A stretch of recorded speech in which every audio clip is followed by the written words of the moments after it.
Mistik. Masih ingatkah lagi kisah ahli forensik dan insan terpilih?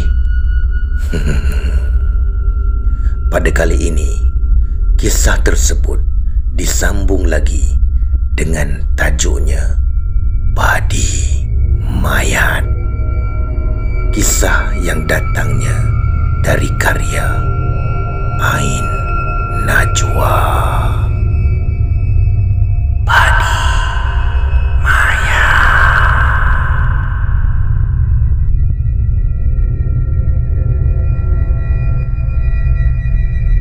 Waktu telah menunjukkan pukul 10 malam.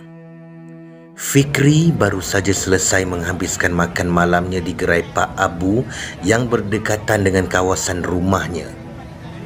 Memandangkan hari ini adalah hari Sabtu dan hari cuti buat Fikri, dia bercadang ingin berjalan-jalan di sekitar kawasan Kuala Lumpur.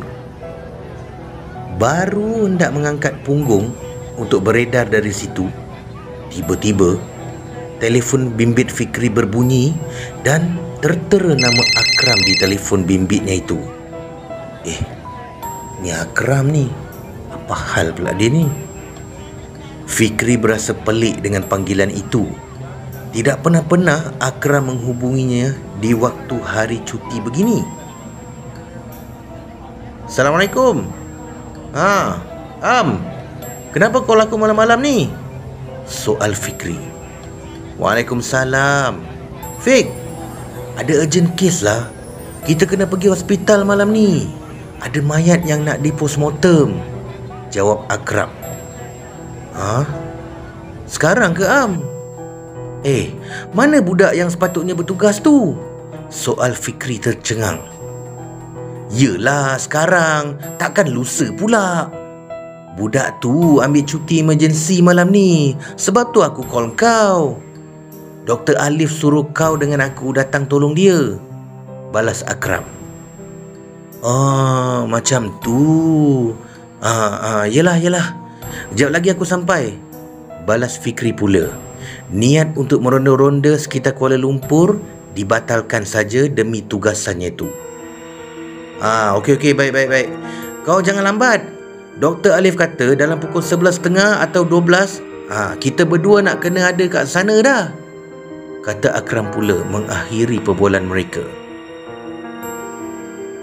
Fikri bergegas pulang ke rumah untuk bersiap-siap.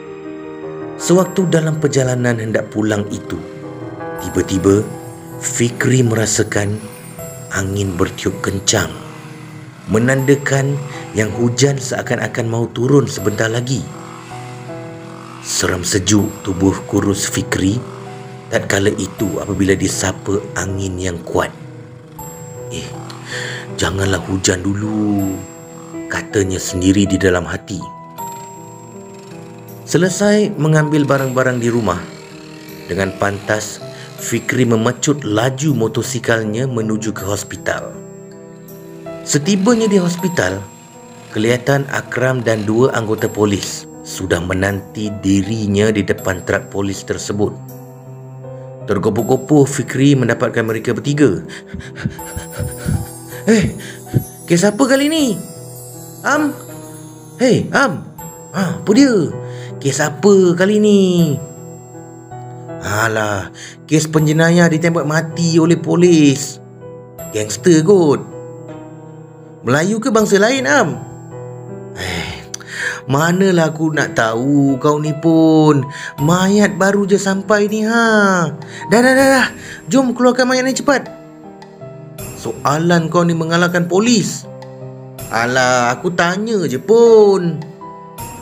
Mereka berdua mengeluarkan mayat tersebut dari trak polis dan membawa ke dalam bilik pembedahan sementara menunggu kedatangan Dr. Alif. Selesai memberikan segala butiran kepada Fikri dan Akram, 2 anggota polis yang menghantar mayat tersebut meminta diri untuk beredar dari situ. Selepas meletakkan mayat di tempat yang sepatutnya, kelihatan Akram menyendal pintu bilik bedah dengan tong gas pemadam api. Kelakuan Akram itu hanya dilihat oleh Fikri tanpa bertanya sepatah pun, dan mereka pun bersiap-siap sementara menunggu Dr. Alif sampai. Sambil menunggu Dr. Alif, Akram bercadang hendak ke kafe untuk membeli minuman kerana terasa mengantuk pula dia ketika itu, dan menyuruh Fikri menunggu sekejap di bilik bedah. Tiba saja di kafe, Akram membeli sebungkus kopi panas untuknya dan sebungkus Nescafe buat Fikri. Tiba masa untuk membuat bayaran, Akram meraba-raba poket seluarnya kerana dompet yang dicari tak ada. Puas dia meraba setiap poket yang ada di seluarnya tu. Mana duit aku ni? Dompet aku mana? Ternyata dompet yang dicari tertinggal di rumah. Dia menepuk dahinya dan mengeluh kecil. Aduh, tertinggal pula dompet aku kat rumah. Apa hal boleh terlupa benda penting macam ni? Omel Akram sendiri. Akibat tergesa-gesa hendak ke hospital sehingga dompet pun Akram lupa hendak bawa. Akram mengeluarkan telefon bimbitnya untuk menghubungi Fikri di atas. Hello Fik. Allah Fik, dompet aku tertinggal kat rumah lah. Kau tunggu kejap boleh tak? Aku balik rumah kejap. Aku nak ambil dompet aku lah, kata Akram. Aduh, kau ni macam-macam lah. Macam-macam hal. Pergilah, tapi cepat sikit tau, rungut Fikri. Ya, aku pergi cepat-cepat lah ni. Lagipun rumah aku bukan jauh sangat pun dengan hospital ni. 20 minit je dah sampai, kata Akram. Tak pun, guna duit aku je lah dulu. Aku bukan apa. Segan pula nak duduk dalam bilik mayat ni sorang-sorang, pelawa Fikri. Bukan masalah duit sekarang ni. Masalahnya sekarang ni, IC, lesen aku semua dalam dompet tu. Kau nak aku jadi pelarian ke? Tunggulah kejap. Mana tahu Dr. Alif sampai kejap lagi, terang Akram pula. Yelah. Cepat sikit. Lagi satu aku nak pesan ni. Pintu bilik bedah tu kau jangan tutup pula. Biar je pemadam api tu sendal pintu tu. Sebab password pintu bahagian dalam tu dah rosak. Yang bahagian luar je berfungsi. Kalau tertutup nanti, tak ada siapa pula yang nak tolong kau bukakan pintu tu. Lah pula. Okeylah. Ingat tu Fik, kau lepak dulu dengan mayat tu sampai aku dengan Dr. Alif datang, kata Akram lagi mengakhiri perbualan mereka. Ya, aku ingat. Cepatlah kau tu pun, balas Fikri lalu mematikan talian telefonnya. Fikri melangkah masuk ke dalam bilik bedah untuk menyusun barang-barang seperti gunting dan pisau. Sedang dia membuat preparation barang-barang pembedahan, tiba-tiba lampu di dalam bilik itu terpadam dengan sendirinya. Sekejap padam, kemudian menyala semula. Fikri sudah berasa tak sedap hati. Dia menelan air liurnya berkali-kali. Tiba-tiba, bulu roma di tengkuknya berdiri tegak. Perlahan-lahan, dia menoleh ke belakang.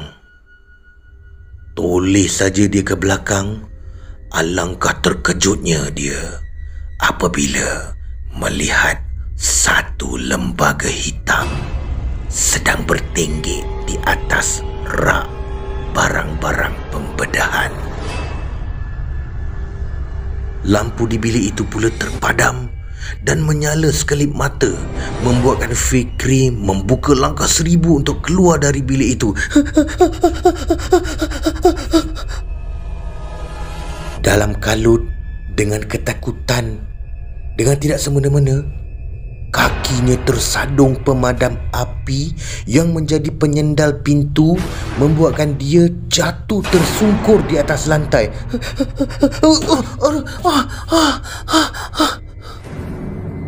Boom! Pintu bilik bedah itu tertutup. Kini, Fikri terkunci di dalam bilik bedah itu bersama mayat di hadapannya. Allahu Akbar. Aku dah terkunci dari dalam pula. Nak keluar macam mana ni? Rungut Fikri sendiri. Peluh sudah memercik di dahinya. Perlahan-lahan, dia menoleh ke arah lembaga tadi. Dan lembaga itu sudah tiada. Pantas telefon bimbitnya dikeluarkan dari poket seluar. Terketar-ketar tangannya mendial nombor telefon Akram. Tetapi talian tidak berjaya disambungkan. Alah, masa ni lah tak ada line handphone. Aduh, ya Allah. Bebel Fikri lagi. Maka terpaksalah Fikri menunggu di dalam bilik bedah itu bersama tubuh yang tidak bernyawa itu. Sesekali matanya meliar memandang sekeliling. Perasaan Fikri waktu itu bercampur baur jadinya. Perasaan takut ada, geram pun ada dengan kecuaian diri sendiri. Walaupun sudah bekerja hampir 2 tahun di unit forensik itu dan berbagai-bagai gangguan yang dihadapinya, perasaan takut itu tetap akan menguasai dirinya. Bermacam-macam benda menakutkan berlegar-legar di fikirannya. Fikri berjalan perlahan-lahan menuju ke arah satu sudut berdekatan pintu bilik itu. Lalu saja di depan peti tempat menyimpan mayat, tiba-tiba Fikri terdengar suara orang sedang berbisik. Kemudian menangis.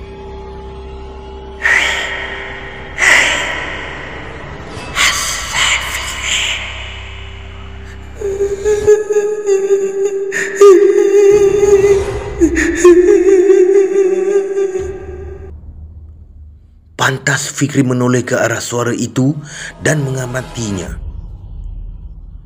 Tiba-tiba, suara itu menghilang begitu saja. Fikri mengerut dada tanda lega. Tidak sampai beberapa minit, Fikri terdengar suara ketukan dari peti mayat itu pula.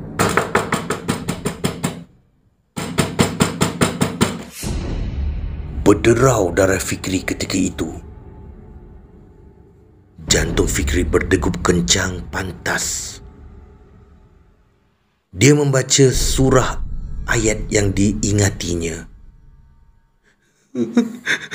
Wa qaddimna ila ma amilu min amalin faja'alnahu haba'an mansur. Wa qaddimna ila ma amilu. Berulang kali.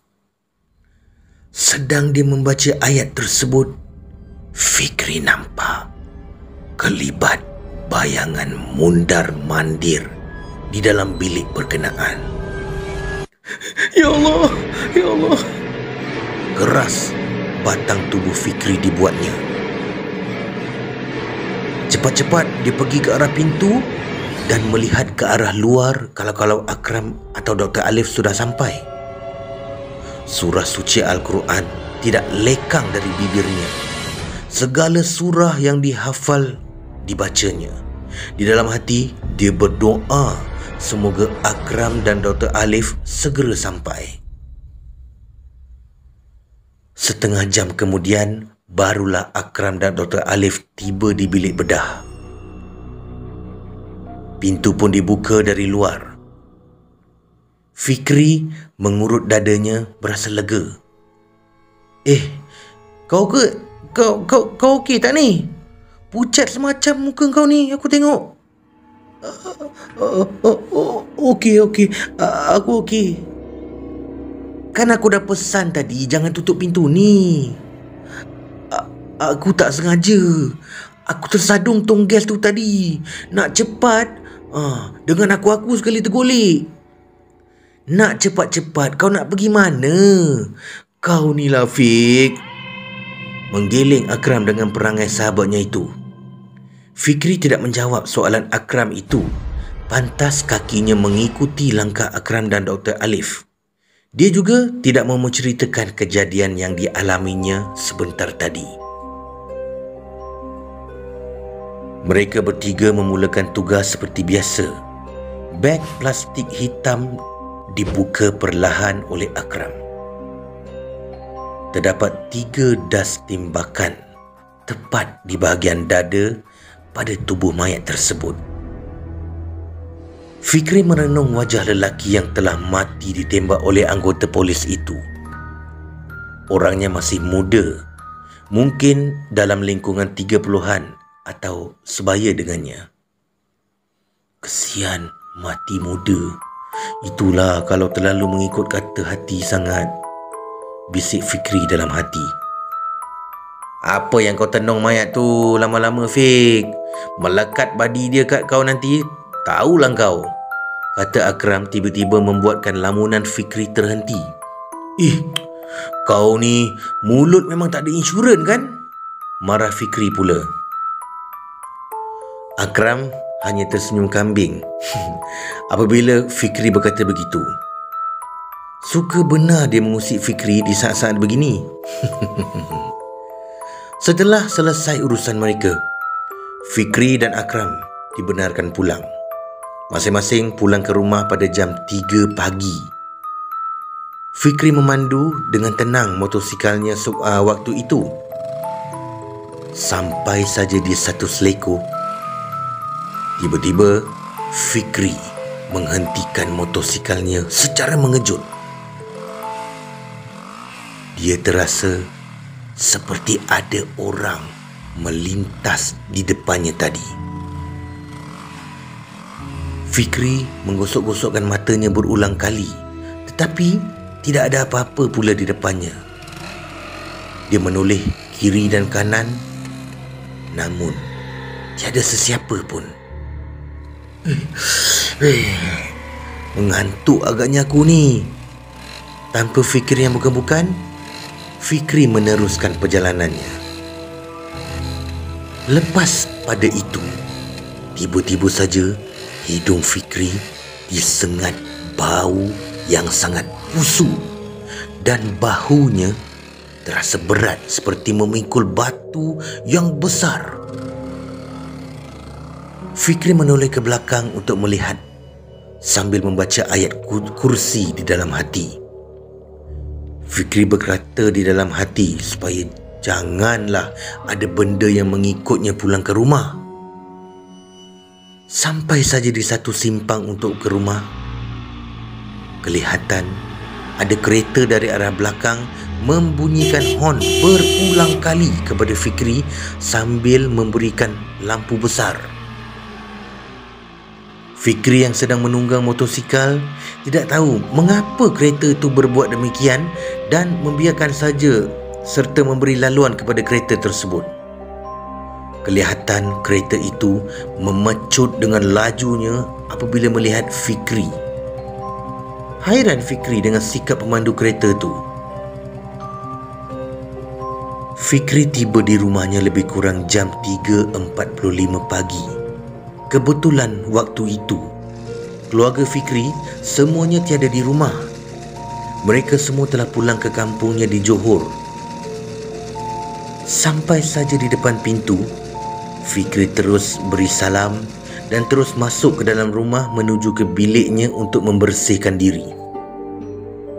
Usai saja mandi, Fikri mengambil pakaian tidurnya dan tiba-tiba Fikri terdengar suara orang menangis di sebalik dinding biliknya.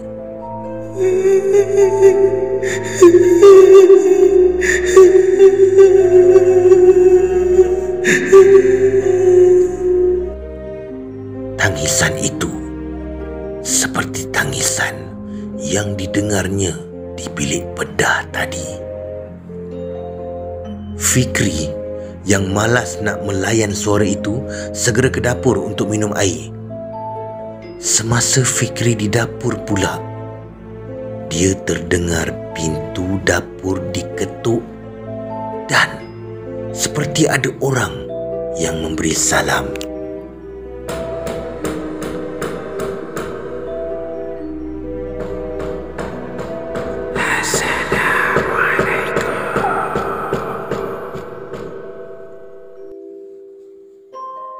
Waalaikumsalam. Fikri menjawab salam lalu membuka pintu dapur rumahnya itu. Dia melihat kiri dan kanan tetapi tiada sesiapa. Fikri menggaruk kepalanya yang tidak gatal. Siapa pula yang bagi salam tadi? Soalnya sendiri. Selang beberapa minit, pintu diketuk sekali lagi.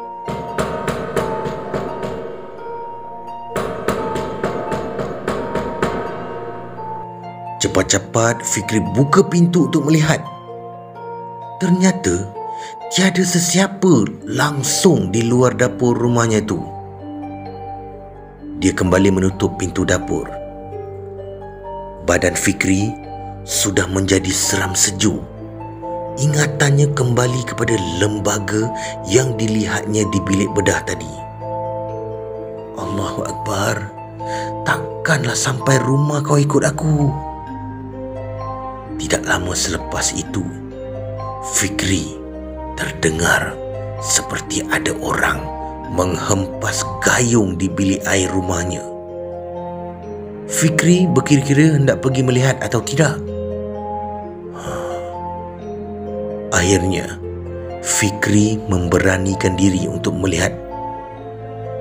Baru berjalan 2 langkah, sekali lagi pintu dapurnya diketuk bertalu-talu.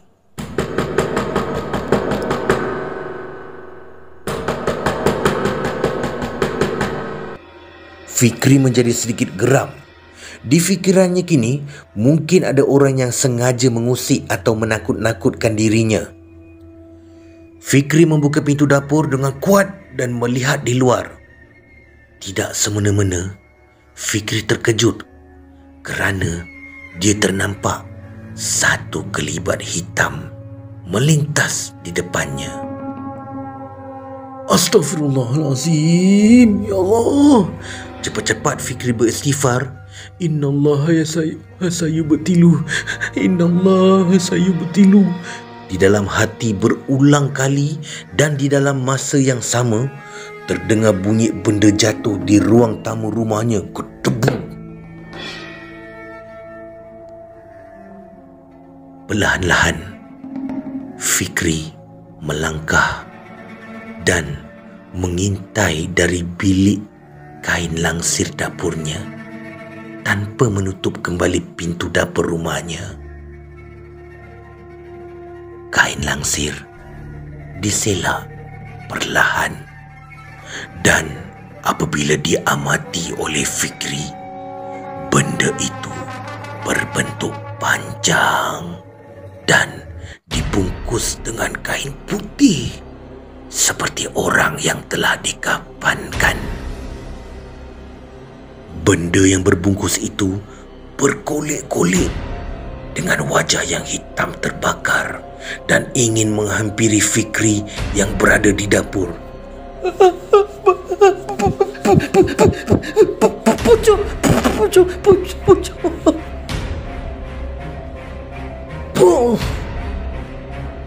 Fikri jatuh pingsan di dapur rumahnya.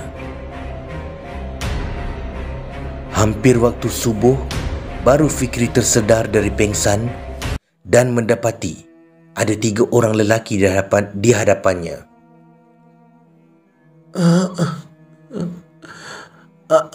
Apa dah jadi dengan saya? Soal Fikri mamai. Tadi masa kami nak pergi ke surau, kami nampak pintu dapur kamu ni terbuka. Ingat kamu kena rompak ke apa? Jadi kami buat keputusan lah nak tengok kamu, kata Imam Ali kepada Fikri. Kenapa dengan kamu, Fik? Soal Pak Zali pula. Saya ni sebenarnya baru balik dari postmortem mayat Pak Zali. Pukul 3.45 pagi baru sampai rumah. Saya rasa ada benda yang mengikut saya balik rumah lah, terang Fikri setelah diberi air oleh Imam Ali. Jangan-jangan kau terkena badi mayat tak, Fik? Soal Imran pula menyampuk. Entahlah bang, saya rasa boleh jadi juga, balas Fikri. Susah juga ya kerja macam kau ni. Tak rasa ke nak tukar kerja lain? Sambung Imran lagi. Taklah bang, saya dah serasi dengan kerja ni. Biarlah dugaan tu datang banyak mana pun, mungkin saya ni insan terpilih, jawab Fikri tersenyum. Insan terpilih lah sampai pengsan-pengsan tu. Mujur kami nampak pintu dapur kau tu terbuka. Kalau penyamun yang nampak, tak kenaya, kata Imran. Fikri hanya tersengih apabila dimarahi oleh Imran. Dah lah tu. Sebelum masuk rumah tadi, kamu tak cuci kaki dulu ke kat luar? Kita ni kalau baru balik dari mengadap mayat, elok bersihkan diri dulu di luar rumah, supaya benda-benda sebegini tak mengacau atau masuk ke dalam rumah. Sebab kita tak tahu benda apa yang mengikut, kata Imam Ali kepada Fikri. Tak cuci, Mam. Sampai-sampai je bagi salam terus masuk, jawab Fikri segan. Tak apalah. Hal yang terjadi ni jadikan pengajaran ya. Mujur mak ayah kamu tak ada. Kalau mereka yang kena ganggu, dah jadi satu masalah pula, kata Imam Ali lagi. Baiklah Mam. Terima kasih ya dah tolong saya Mam. Pak Zali dan Abang Imran, kata Fikri sambil mengucap terima kasih. Tak ada apalah tu. Dah duduk satu taman, kenalah tolong-menolong. Kami nak ke surau ni, solat jemaah. Marilah ikut kami sekali, balas Pak Ali pula. Elok juga tu Pak Ali. Kejap saya tukar kain dulu ya, kata Fikri. Sementara menunggu Fikri menukar kain pelikatnya, Imam Ali membacakan beberapa surah ayat suci Al-Quran dan membersihkan persekitaran rumah Fikri supaya tidak ada lagi gangguan. Kemudian mereka berempat menuju ke surau sambil berbual-bual kosong. Kelihatan Fikri mengangguk-anggukkan kepalanya apabila dinasihati oleh Imam Ali dan Pak Zali. Sekian daripada Ain Najwa. Terima kasih Brother Fai. Terima kasih kepada anda yang mendengar kisah ini. Peace. No.